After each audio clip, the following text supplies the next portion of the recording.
시간 주시는 하나님 말씀은 아버지의 마음, 세 번째 말씀으로 양육과 공급입니다.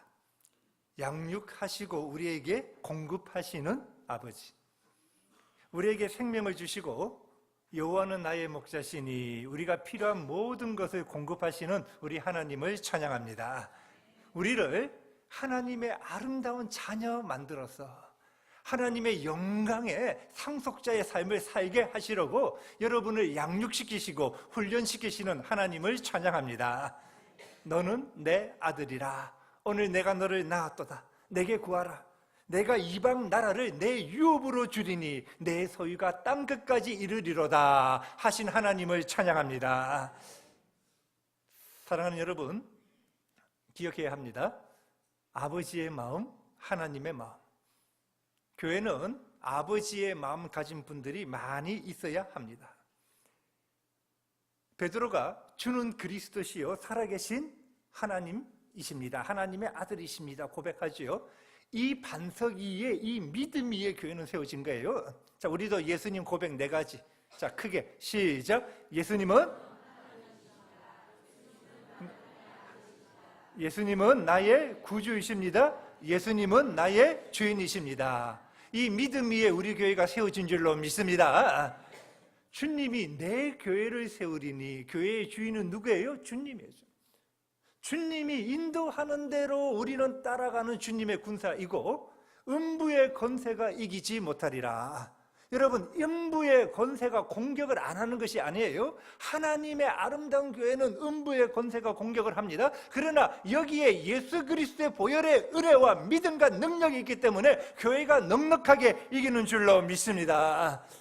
여러분, 교회는 사명이 있습니다. 예배의 사명이 있고요, 선교의 사명이 있고, 우리 교회 많은 교회들 주님 재림을 준비하는 교회의 사명이 있습니다. 많은 교회들이요 다 사명을 가지고 있습니다. 근데 여러분, 이것만으로는 안 된다는 거예요. 주님의 가슴 속에 불타는 교회, 주님이 진정 원하시는 아름다운 교회는 여러분들의 성품이, 여러분들의 인격이 예수님을 닮은 아버지의 마음이 있는 성도, 아버지의 마음이 있는 교회가 되어야 합니다. 사랑하는 여러분, 명심하십시오. 교회는 아버지의 마음 가진 성도가 많아야 합니다. 교회의 리더는 아버지의 마음 있는 자가 되어야 합니다. 나이 아닙니다. 직분 아닙니다. 아버지의 마음 가지고 있는 자가 교회의 아비요 아버지요. 아버지의 마음이 없는 자는 어린아이입니다. 사랑하는 여러분, 아버지의 마음을 구하세요. 하나님, 저에게도 아버지의 마음을 주세요. 저도 구하고 있습니다. 아버지의 마음을 주세요. 하나님, 저를 쪼개시고 아버지의 마음을, 너희는 이 마음을 품으라. 곧 그리스도 예수의 마음이니 예수님의 마음, 아버지의 마음 품으라. 명령형입니다. 너희들 마음에 품어야 돼. 전심전력으로 아버지의 마음을 얻도록 노력해야 돼. 지난주 말씀은 아버지의 마음 치유와 용서였습니다. 우리 안에 상처가 많아요. 아픔이 많이 있습니다. 그래서 하나님을 하나님으로 바로 보기가 어려워요. 이 안에 상처들, 아픔들 다 치유받고 나에게 아버지의 마음을 빼앗아간 사람들 다 용서함으로 너희들 정말 치유가 되어서 아버지의 마음을 회복하고 아버지의 마음으로 살아가는 나의 자녀들이 되어라. 한번 따라 합시다. 아버지의 마음을 회복하겠습니다. 우리 옆 사람하고 한번 인사합시다. 아버지의 마음으로 살아갑시다. 남편이 아내 볼 때 아버지의 마음이 있어야 돼요. 저도 요즘에 무척 노력합니다. 저희 아내를 볼 때마다 아버지. 그래서 이전에는 한 소리 할라 하다가도 요즘 안 해요. 그냥 아버지의 마음. 아내가 남편을 볼 때도 아버지의 마음이 있어요. 부모가 자녀들 볼 때도요, 아버지의 마음이 없는 부모들 보면 자녀들이 너무 힘들어합니다. 자녀들이 부모를 볼 때도 아버지의 마음. 예수님은 마태복음 11장 29절에서 아버지의 마음을 2가지로 이야기하고 계신데, 자, 우리 한번 같이 읽어봅시다. 마태복음 11장 29절 시작. 나는 나의 멍에를 메고 그리하면 이 마음이 있으면 여러분 이 마음에 힘이 있는데 무엇과 무엇이에요? 예수님의 마음 온유와 겸손이. 온유는 너그럽고 친절한 마음이에요. 품어주는 마음, 따뜻한 마음이라면 겸손은 낮아짐이에요. 근데 내가 힘이 없어서 낮아지는 것이 아니라 힘을 절제하고 통제하며 상대를 품어주기 위하여 내가 낮아지는 거예요. 예수님은 만왕의 왕이십니다. 예수님은 만주의 주이십니다. 그러나 낮아지시는 거예요. 인간의 몸으로 이 땅에 오셨고 이 땅에서도 종처럼 섬기셨고 십자가의 길을 겸손하게 걸어가셨습니다. 하나님은 교만한 자를 물리치시고 겸손한 자에게 은혜를 주십니다. 중동에 여러 목사님들을 만나면서 저분들이 참 겸손하시구나, 저분들이 안에 아버지의 마음이 있구나, 예수님 닮았구나. 여러분 우리나라와 좀 안 맞아요. 이분들은 문화가 다르기 때문에 시간 개념이 없어요. 10분 뒤에 만나자 이렇게 되어 있어도 딴 사람 만나면요 그냥 품어주고 안아주고 이야기하고 시간 개념은 없는데 얼마나 겸손한지 모르겠어요. 얼마나. 어느 목사님은요 죽은 사람을 살리신 분도 있어요. 그것도 한두 명이 아니라 여러 명. 어떤 목사님은요 교인이 수십만 명이에요. 그런데 자기 입으로요 내가 누구를 고쳤다, 우리 교인이 이런 말 하시는 적이 없어요. 바지도 그냥 10,000원짜리 20,000원짜리 위에 옷도 얼마나 겸손한지 모르겠어요. 사랑하는 여러분 모두가 온유한 마음으로 성도들을 서로 품으시고, 여러분 겸손하게 하나님 앞에 지금 예배드리러 왔는데 겸손하게 예배드리시기를 바랍니다. 우리 기독교의 좋은 것, 우리 기독교의 전통이었는데 사탄에게 빼앗긴 것들이 여러 가지가 있는데 그 중에서 한 가지가 예배에서 엎드리는 거예요. 예배는 엎드리는 거예요. 성경에 수십 번 이야기를 하고 있는데 하나님 앞에 엎드리는 예배를 우리가 잃어버렸습니다. 사탄이 이슬람이 빼앗아 가버렸어요. 사탄도 이 엎드림의 예배에 너무나 소중함을 아는 거예요. 여러분 이슬람 보세요. 하루에 5번 엎드립니다. 공항에서도 엎드리고요, 공원에서도 엎드리고요, 시간만 되면 엎드립니다. 이마가 땅에 댑니다. 저들 가운데 이마에 빨간 거, 이마가 굳은 살 박힌 사람들도 있어요. 저도 이번 일주일 동안 여기서 실험을 해봤어요. 하나님 앞에 엎드렸습니다. 어떤 때는 하루에 몇 번씩 와서 주님 엎드리면서 예배드리고 엎드리면서 기도하고, 처음에는 손을 어디에 두어야 될지를 모르겠어요. 손을 엎드리, 이마가 땅에 닿습니다. 뒤에 가면 요령이 생기기는 생깁니다만은, 그래 이 엎드리니까 마음이 겸손해지는 거예요. 굉장히 겸손해지고요, 하나님이 주시는 평강과 하나님이 주시는 은혜가 있어요. 여러분 지금 의자에 편하게 앉아서 예배드리지만은 마음만은 하나님 앞에 엎드리는, 하나님 말씀하시면 아멘 하겠습니다, 겸손한 마음으로 예배드릴 수 있기를 바랍니다. 하나님 말씀하십니다. 나는 너희들이 아버지의 마음을 갖기를 원한다. 아버지의 마음으로 예배드리고 아버지의 마음으로 서로를 대하고 아버지의 마음으로 살아가기를 원한다. 아버지의 마음, 아버지. 오늘 이 아버지의 마음 3가지로 말씀드리고자 하는데, 여러분 하나님 말씀은 생명입니다. 오늘 이 말씀이 여러분에게 생명으로 빛으로 들어가서 여러분 어둠 다 물러가고 아버지의 마음이 여러분에게 부어지기를 바랍니다. 첫째는 먹이시고 공급하시는 아버지. 여러분 육신의 아버지도 우리를 먹입니다. 우리 필요한 거 공급합니다. 하나님은 먹이시고 공급하시는 분이에요. 한번 따라 합시다. 하나님이 저를 먹이십니다. 한 번 더. 하나님이 저의 필요한 것을 공급해 주십니다. 이 하나님 알라는 거예요. 여러분 오늘 본문 출애굽기 16장의 말씀의 핵심은 강야입니다. 강야는 먹을 것이 없습니다. 사람이 살 수가 없어요. 낮에는 덥고 밤에는 굉장히 춥습니다. 이스라엘 백성들 출애굽한 지 1달 되었습니다. 애굽에서 가지고 온 음식들 다 먹었습니다. 강야입니다. 먹을 것 구할 것이 없습니다. 하나님 말씀하십니다. 내가 너희를 먹인다. 신앙이란, 믿음이란 이것을 체험하며 살아가는 것입니다. 하나님이 공급하심을, 여러분 하나님이 먹이심을. 사랑하는 여러분, 누가 여러분을 먹이십니까? 누가 여러분에게 공급하시죠? 하나님 물으십니다. 너의 능력이니? 직장이니? 사업이니? 아니면 내가 너희를 먹이고 있니? 하나님은 오늘 여러분들 이것 깨닫기를 원하시는 거예요. 내가 너희를 먹이고 내가 너희를 공급한다. 여러분, 오늘 본문을 보면요, 이스라엘 백성들이 하나님을 원망합니다. 원어를 찾아보니까 잠시 불평한 것이 아니라 밤새 내내 통곡하면서 하나님 앞에 불평, 원망을 합니다. 그런데 이 16장 앞에 15장에서 하나님이 치유하시는 하나님이에요. 쓴물을 단물로 바꿔주시고 나는 너의 병든 몸을 치유하는 여호와 라파다 말씀하시고 치유하고 계세요. 그러면 16장에 와서 먹을 것이 떨어졌습니다. 하나님 앞에 기도하며, 하나님 먹을 것이 없어요, 먹을 것 좀 주세요.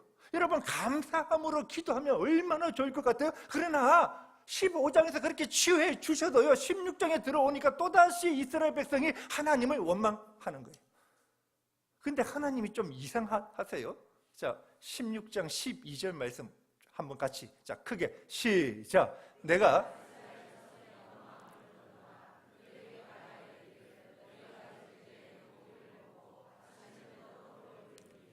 여호와. 아멘. 이스라엘 백성의 원망의 소리 하나님이 들으셨어요. 그러면 하나님 민수기 14장 28절 말씀처럼 내 말이 내 귀에 들린 대로 내가 시행한다.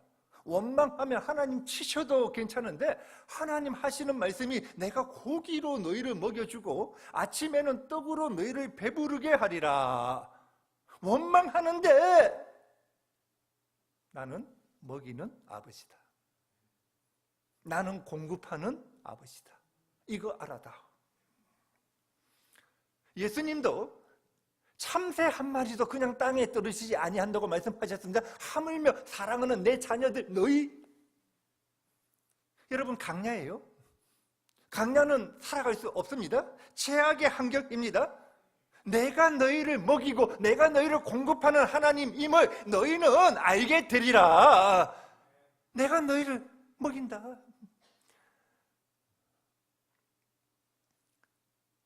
지나온 모든 세월들 돌아보아도 그 어느 것 하나 주의 손길 안 미친 것 전혀 없네. 오신실하신 주, 오신실 내 너를 떠나지도 않으리라. 내 너를 버리지도 않으리라. 여러분, 한번 뒤돌아보세요. 여러분, 강야에 있을 때 하나님이 먹이지 아니했습니까? 굶기셨나요? 공급하지 아니하셨습니까? 강야, 사막, 여러분 살 수 없는 곳이에요. 물이 없습니다. 물이 없는 강야인데 생명들이 살고 있잖아요. 뱀도 살고 토끼도 살고 여우도 살고 토끼가 닮은 사반도 살고 개구리도 살고. 물이 없으면 생명이 살 수 없고 죽어야 하는데 하나님이 먹이시는 거예요. 하나님이 공급하시는 거예요. 그 비결이 무엇입니까? 낮에는 덥고 밤에는 추우니까 기온 차이에 의해서 새벽에 이슬이 내리는 거예요. 뱀은요, 자기 몸을 이렇게 말아서 그릇처럼 해서 이슬이 내리면요, 그것을 받아 먹습니다.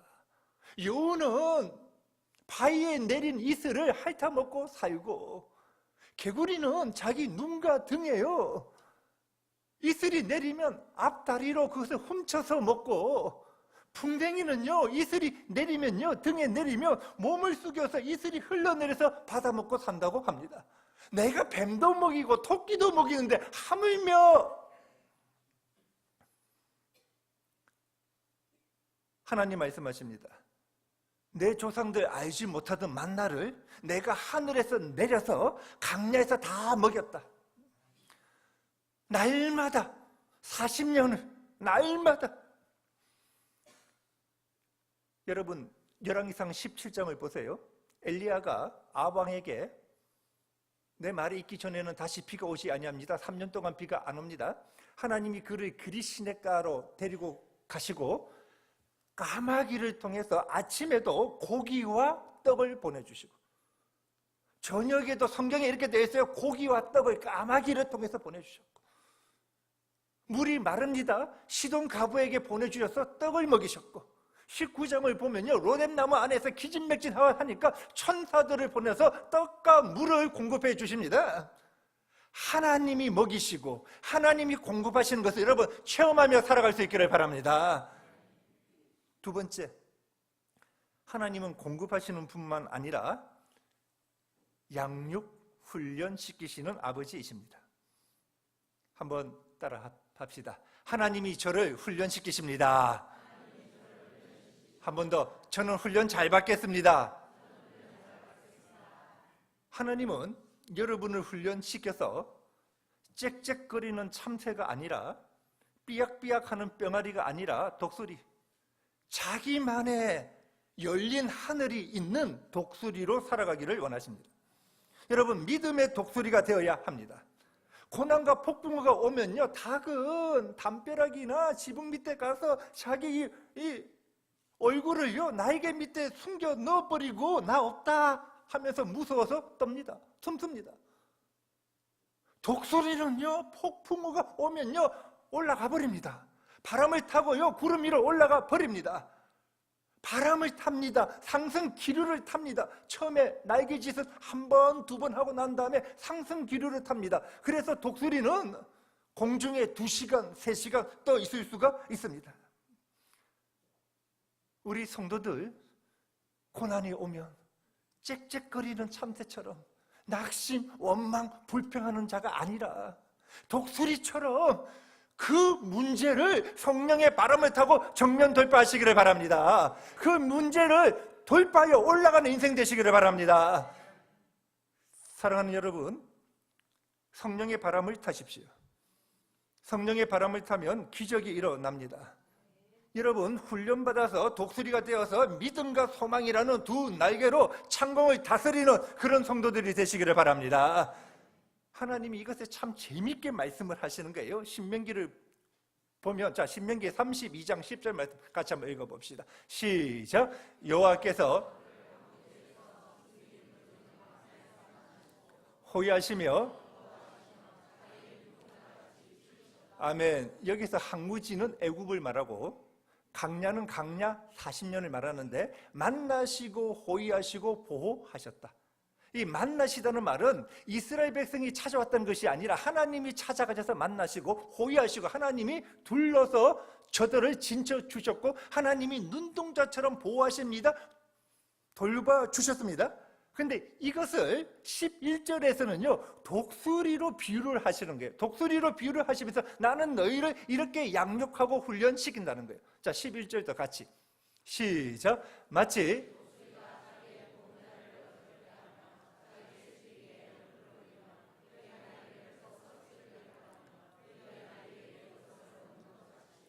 무슨 말이냐 하면 독수리가 알을 낳기 전에 둥지를 만듭니다. 독수리의 둥지는요 가시나무로 만듭니다. 찔레나 가시농구를 이렇게 가지고 옵니다. 이것을요 가져오기 위해서 부리로 쫓다가 얼굴이 찍히기도 하고요 다리에 피가 나기도 합니다. 가시로 둥지를 만들고 난 다음에는 토끼나 사반이나 쥐를 잡아서 가죽을 그 위에 깝니다. 여러분 그러면 밑은 가시지만은 위는 푹신푹신합니다. 최고급 가죽이에요. 포근하고 푹신합니다. 여기에 알을 낳고 새끼가 되면 새끼를 기릅니다. 어미가 먹이를 잡아와서 새끼한테 주면 엄마 너무나 맛있어요, 고마워요, 사랑해요 이렇게 새끼가 무럭무럭 자라는 거예요. 그러면 이제 어미가 그 둥지를 어지럽힙니다. 가죽 던져버립니다. 이제부터 어미의 훈련 프로그램이 들어갑니다. 양육 프로그램이 들어갑니다. 여러분, 가죽 던졌습니다. 둥지가 이제 가시예요. 둥지에 더 머물 수 없습니다. 어미가 독수리의 둥지는 절벽에 있잖아요. 어미가 밀기 시작합니다. 너는 독수리다. 언제까지 푹신한 침대 생활하는 자가 아니야. 너는 가시의 고통을 이기고 창공을 향하여 나는 독수리가 되어야 한단다. 어미가 미는 거예요. 떨어져 날아. 창공을 향하여 날아. 엄마 싫어. 나 날 수 없어. 안 날 거야. 계속 밉니다. 엄마 왜 이래? 어젯밤에 아빠랑 싸운 거야. 엄마 정신 나갔어. 나 안 떨어질 거야. 그러다가 더 밉니다. 엄마 친엄마 아니라 계모 맞지? 하다가 뭐 날개짓을 하는 거예요. 여러분, 처음에 날개짓을 하면 잘 됩니까? 안 돼요. 떨어집니다. 뭐라고 말합니까? 그의 날개를 펴서 새끼를 받는데요. 새끼를 업어버린대요. 떨어지면요. 하나님이 성경에서요, 내가 너희를 업어서 인도했다는 거예요. 다시 떨어져 싫어. 다시 막 날개짓입니다. 3번, 4번 하다 보니까 이 새끼가 어떻게 됩니까? 창공을 나는 독수리가 되더라는 거예요. 사랑하는 여러분, 하나님이 여러분을 이렇게 훈련시키십니다. 우리가 처음 예수 믿은 것은요, 나의 공로 없습니다. 은혜입니다. 하나님이 주신 선물입니다. 포근한 침대예요. 푹신푹신하고 좋습니다. 그러다가 때가 되면요, 하나님이 훈련 프로그램 들어갑니다. 고난을 허락하십니다. 고난 무엇입니까? 성령님과 함께 날아가는 인생이 되어라. 성령님과 함께 바람타. 성령님의 인도하심을 받아. 언제까지 교회에서, 언제까지 너희들 어린아이로 살아가서는 안 돼. 내가 너에게 주고 싶은 모든 복을 받을 수 있는 장성한 분량의 아버지의 마음 가진 그런 인생이 되어야 한단다. 고난 막 주시기 시작하는 거예요.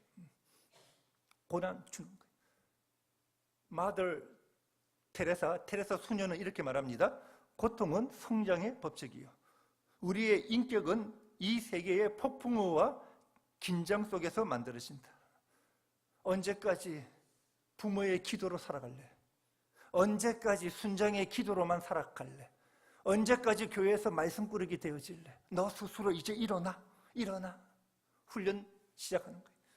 여러분, 하나님의 훈련을 잘 받고 여러분 인생도 성령의 바람을 타고 독수리처럼 날아다니는 그런 인생 되시기를 바랍니다. 그런데 여기서 중요한 거 한 가지 더 말씀드리면, 독수리가 나이가 들면요, 부리가 굽어집니다. 발톱이 굽어집니다. 제가 금요 리드 모임에서 언젠가 동영상 한번 보여드렸는데요, 독수리는 설계는요, 둘 중에 하나를 이제 선택해야 합니다.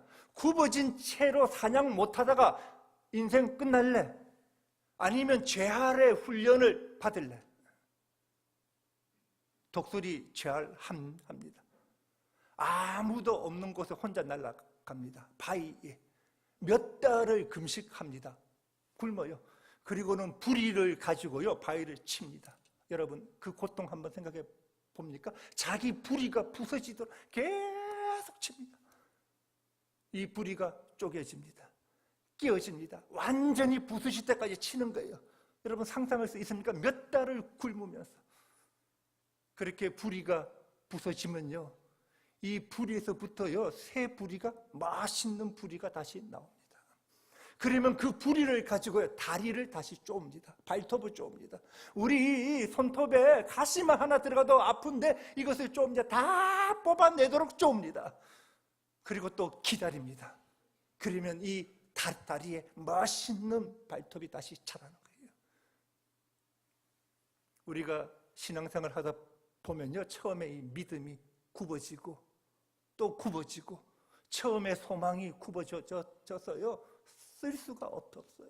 이렇게 살다 인생 끝날래? 아니면 교회에 나와서 예배드리고 금식하고 기도하고 하나님 붙잡고 나아감으로 다시 훈련 잘 받아서 멋있는 독수리로 날아가는 인생이 될래? 하나님 오늘 이거 물으십니다. 여러분 모두 하나님이 원하시는 믿음과 소망, 이 두 날개를 가지고 창공을 다스리는 그런 독수리로 살아갈 수 있기를 바랍니다. 세 번째, 간단하게 말씀드리면요, 시험 통과해야 합니다. 시험 통과해서 내 자녀임을 증명해야 합니다. 하나님이 이거 아버지의 마음이에요. 출애굽기 16장 4절인데 하나님 재밌게 말씀하시는 거죠. 같이 시작. 그때에 보라, 백성이 나가서 날마다 이같이 하여 내가 시험하리라. 여러분, 만나는 시험이에요. 하늘에서부터요 비가 옵니다. 비처럼요 막 만나가 내리는 거예요. 이스라엘 백성들 처음 봅니다. 그래서 하는 말이 What is this? 이것이 무엇이냐? 이것이 무엇이냐? 히브리어로 만후, 헬라어로 만나. 하늘에서 옵니다. 하나님이 주시는 거예요. 비처럼 내립니다. 예수님이 가르쳐 주신 주기도문, 우리에게 날마다 일용할 양식을 주옵시고 만나를 빗대어 하시는 말씀이에요. 날마다 옵니다. 그런데 이 만나가 시험이라는 거예요. 히브리어로 아나센수라는 말을 쓰는데 테스트입니다. 이거 통과해서 내 자녀임을 증명하라는 거예요. 하나님 만나를 하루에 한 오멜, 6일째 다음날 안식일 전날에는 2오멜씩 거두어라. 사람들이요 욕심이 있어서 망국거든. 시험이에요, 시험. 어떻게 하나? 내 말에, 하나님 말씀에 어떻게 하나? 시험이에요. 창세기 2장입니다. 하나님이 아담에게 모든 나무의 실과는 너희가 먹을 수 있지만 선악을 알게 하는 그 나무의 열매는 먹을 수 없다. 먹는 날에는 반드시 정령코 너는 죽으리라. 그러면 먹지 아니함으로 그것을 증명해야 하는데 아담은 먹었습니다. 하나님으로부터 에덴 동산에서 쫓겨나게 되어집니다. 이 시험하다는 말이 창세기 22장 1절에 나오는데 하나님이 시험하시려고 아브라함을 불렀다 되어 있어요. 아브라함에게 하나님 증명하라는 거예요. 너 아들 나에게 바치라. 무슨 말입니까? 하나님이 최고로 귀하신 분이고 하나님 말씀에 순종함을 증명하라는 거예요. 그는 증명합니다. 모리아산에 와서 아들을 죽이려고 합니다. 하나님, 너 증명 다 했다. 너는 복의 근원이다. 너는 믿음의 가문을 이루고 믿음의 모델이 되고 너는 믿음의 조상으로 살아가게 된다. 증명하라는 거예요. 무슨 말이냐? 지금 이 시대의 말로 표현한다면 나에게 물질을 주시는 분이 하나님임을 인정하느냐? 물질, 재산이 아무리 많아도 하나님을 물질보다 귀하게 여기느냐? 즉 하나님이 물질을 포기하라 하면 할 수 있느냐? 물질을 저쪽으로 흘러보내야 하면 흘러보낼 수 있느냐? 물질보다 하나님만 신뢰하고 의지하며 따를 수 있느냐? 배고플 때, 아무것도 없을 때 하나님이 먹이실 것을 믿느냐? 배부를 때 하나님께 감사할 수 있느냐? 내가 오늘 살아가는 것은 물질 때문이 아니라 하나님 때문임을 아느냐? 물질이 나를 먹이는 것이 아니라 하나님이 나를 먹이신다고 인정하고 고백할 수 있느냐? 어리석은 자는 물질이 많아지면 하나님을 망각하지만 너는 잘 되어도 하나님 앞에 감사하며 기도의 시간을 내고 하나님 중심, 예배 중심으로 살아갈 수 있느냐?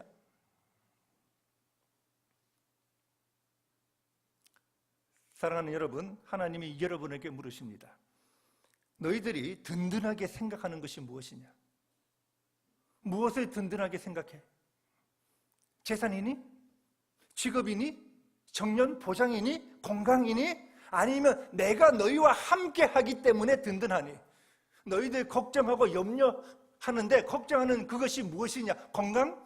재산이 없기 때문이니? 아니면 나와 멀어졌기 때문이니? 사랑하는 여러분, 만나는 시험입니다. 물질은 시험입니다.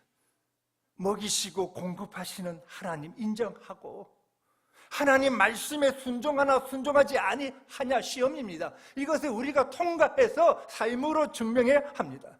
하나님이 나의 모든 것이 되십니다.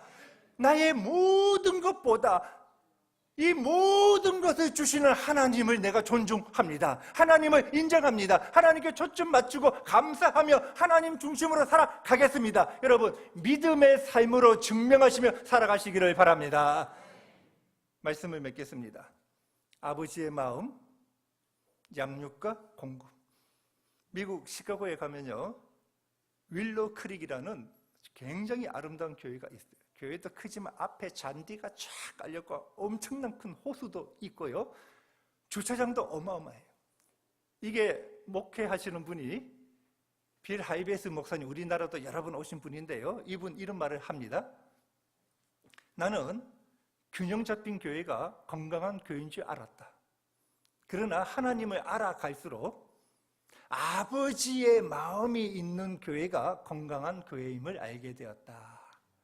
여러분, 아버지의 마음이에요.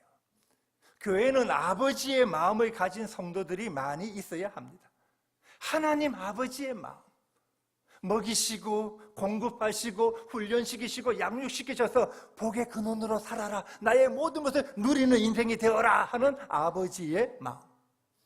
여러분도 이 아버지의 마음으로 베풀고 사랑을 나눠주고 믿음과 소망을 가지고 독수리처럼 창공을 날아 다니시는 성도가 되는 것, 오늘 이 시간에 주시는 하나님의 말씀입니다.